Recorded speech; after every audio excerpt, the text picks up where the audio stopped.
what training and schooling is required to be a police officer and in the military? For the military, you need a GED or your high school diploma. College help. If you do college first, you'll rank up faster. A lot of people right out of high school, well, not everyone out of high school would enlist as an E1, which is just a private.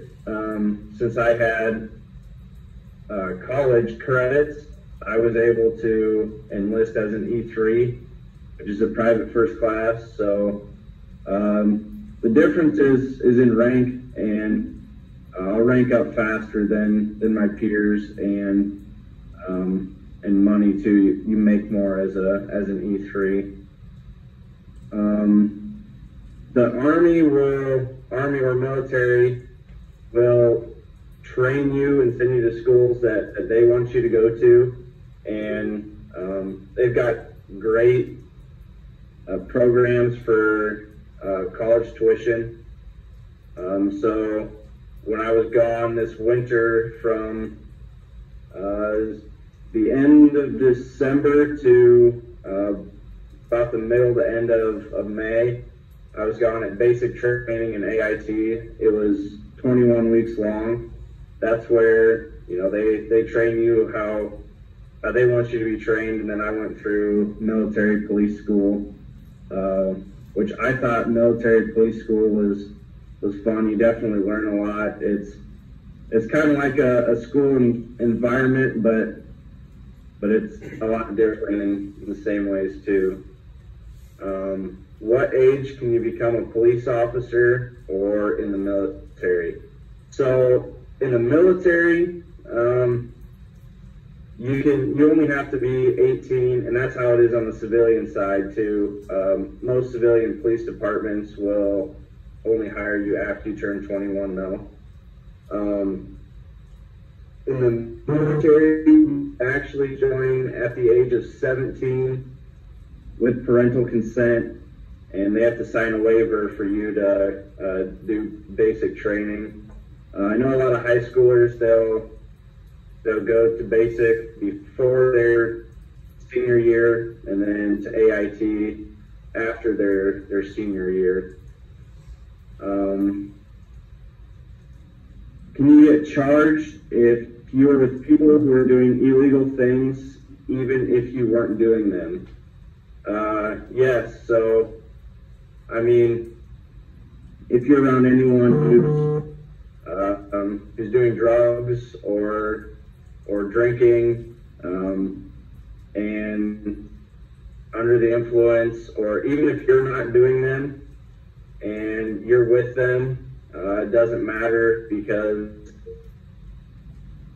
say if they find drugs in the car that you're also in, then yeah, they're probably going to charge you too, especially if you're driving the car or you own the car and they find alcohol or drugs in it. That's it's also considered that you're in possession of those.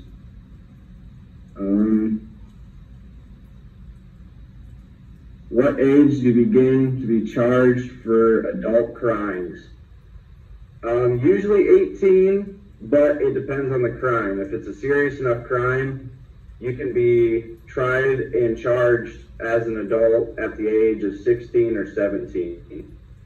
It all depends on the crime and the judge.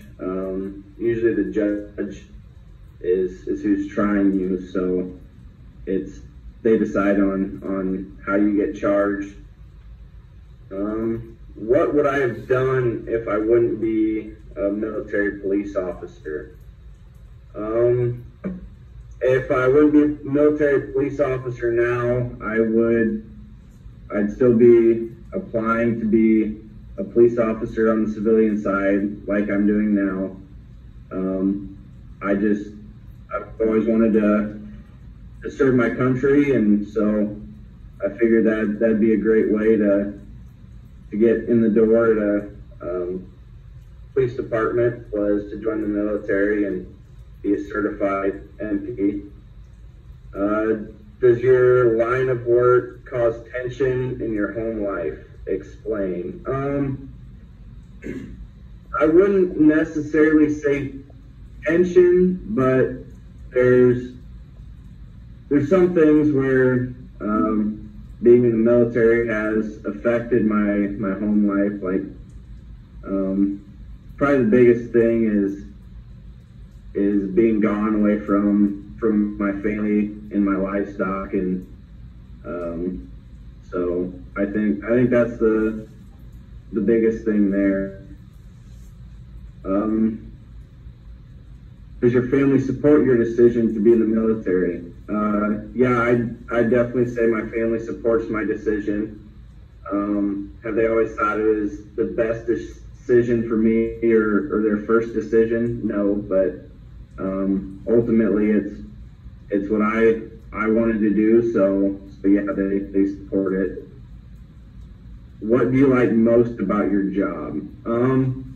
Honestly, what I like most is the connections that I've made.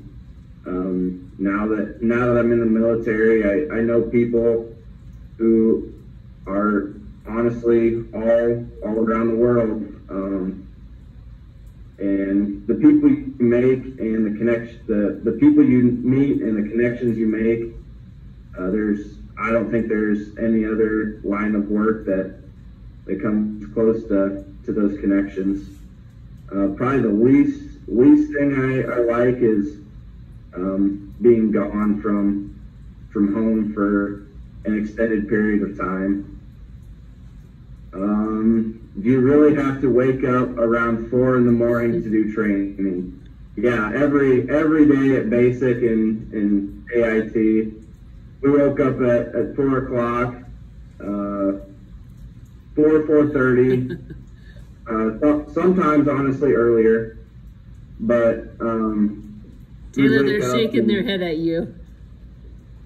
I mean, honestly, it's not too bad once you get used to it, because we always went to bed around 8:30 or so. So yeah, we woke up early, but we also went to bed early. Once you get used to it, it's not bad at all.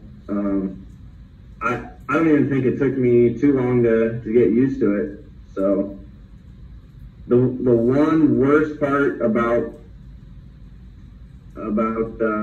sleeping there is we'd have to wake up through the night and pull guard shifts. So if you were on duty that night, you'd have to wake up and stay awake for an hour and pull guard shift. Are the meals in the military good? From my experience, they were great. I ate so much when I was there. Oh, I know a lot of people say that they had bad food, but there were so many choices where I went. Maybe it was just the unit I was in with food that we got, or because we were at a certain cafeteria, I don't know, but I'd say we had really good food. I know I ate a lot there when I was at basic training. How heavy weights do you have to lift in the military? So the military doesn't do a lot of weightlifting. We do a lot more agility. We do a lot more runs. We do a lot more push-ups. I'd say probably the closest thing I can give for like a weight would be when we went on our last ruck march. We had our rucksack, which we had all of our gear for the whole week. Would probably weighed 65, 70 pounds, and then we had our IOTV, which is our ballistic vest. That probably weighed another 10 or so pounds, and our M4, which is our gun, that weighed another 7 pounds, and we rucked with that for 10 miles. So I'd say that was probably the longest ruck we had, but that was probably probably the only time we really did anything with weights. So it's more agility and endurance and being able to carry your weight and other weight for an extended amount of time. So those were all the questions